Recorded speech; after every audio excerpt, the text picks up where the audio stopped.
आणि मी तुम्हाला अगदी शब्दावर सांगतो, त्यानंतर 35-40 वर्षानं त्याच फ्लॅपवर मला फोटो दिसला तो रिंकूचा. त्यांच्याही काळजाला काटा टोचावा तशी भूमिका त्यांना आवडलेली होती. मित्र, या ठिकाणी 99व्या साहित्य संमेलनाचा अध्यक्ष म्हणून का चंद्रमुखी सिनेमाचा लेखक म्हणून मला बोलवलंय असा मला प्रश्न पडला. आज खरोखर हा ट्रेलर पाहताना मन भरून आलं. एक अत्यंत उत्तम दर्जेदार असा हा ट्रेलर आहे. एक तर काही वेळेला असं वाटतं की सरकारी योजनेवर एखादा सिनेमा किंवा काही कुठली कलाकृती असेल तर ती थोडीशी अशी हलकी फुलकी असते, पण तसं कुठलंही हलकं फुलकं पण इथं ठेवलेलं नाही. आणि एखाद्या अभिजात सिनेमाला जसा रिचनेस असावा लागतो, मग तर सगळं कॅमेरा असेल, मुवमेंट असतील, कलर संगती असेल, बॅकग्राऊंड म्युझिक असेल, एक अत्यंत दर्जेदार सिनेमा दिल्याबद्दल मी दीपक पाटील यांचे आभार मानतो. दैवता पाटील आणि आमच्या मित्रांनी सिनेमा तयार केलेला आहे. दैवता पाटील प्राध्यापिका आहेत आणि त्या युनिव्हर्सिटीमध्ये आहेत. आणि त्यामुळं बऱ्याच वेळेला मी त्यांना म्हणतो की सिनेमातला माणूस संसारात सांभाळणं किती अवघड असतं हे मला माहिती आहे. तुम्ही कसा काय हा माणूस सांभाळता. आणि पण हा एक चांगला प्रोजेक्ट त्यांचा आहे. आणि ज्या वेळेला हा प्रोजेक्ट सुरू झाला त्यावेळेला त्यांनी मला फोनवर सांगितलं की आशाचं जे काम आहे ते रिंकू राजगुरू करणार आहेत. मला आश्चर्य वाटलं. मी म्हटलं खरंच एकदा परत विचारून बघा त्या खरोखर करणार आहेत का.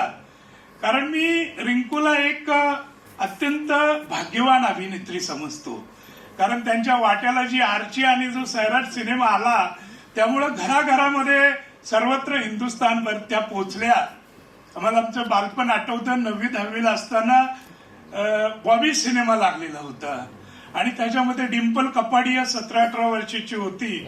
आणि त्या डिंपल कपाडिया इतकी गाजलेली होती बॉबी सिनेमामुळं की हिंदुस्थानामध्ये कुठेही गेलं कुठल्याही रोडवर तर त्या ट्रकचे जे टायर असतात त्याच्या फ्लॅटच्या पाठीमागं हा डिंपल कपाडियाचा फोटो असायचा.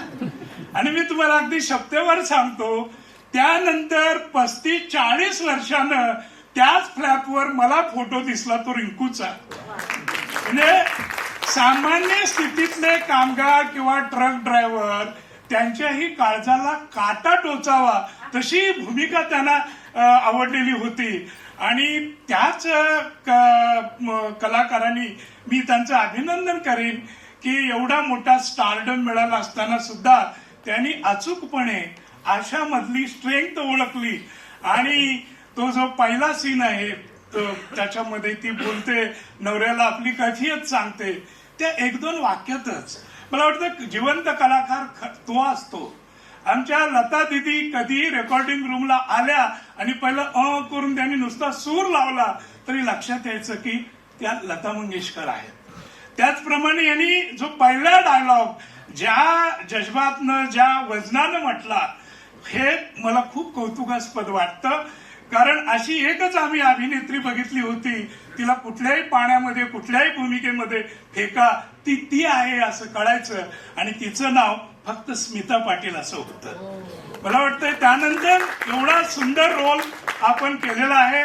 मी तुमचा आभार मानतो. मी जास्त बोलणार नाही, पण तुमच्या त्या सैराट सिनेमातला शेवटी जो त्या दोघांची कत्ल होते त्याच्या आधी ती मुलगी बऱ्याच दिवसानं घरी आलेल्या भावाला आपले वडील कसे आहेत ज्या ममत्वानं विचारते. डायरेक्टरनं तो जो सीन घेतलेला आहे त्याबद्दल त्या डायरेक्टरला मी फोन करून सांगितलं होतं की हा अतिशय सुंदर सीन आहे. आणि तसं सगळं आपण सर्वच कलाकारांनी, छोट्या मोठ्या सर्व कलाकारांनी प्राण ओतलेला आहे. आम्ही अतिशय सुंदर चित्रपट दिलेला आहे. माझी खात्री आहे की हा सिनेमा लोकांचा सुद्धा ठरेल.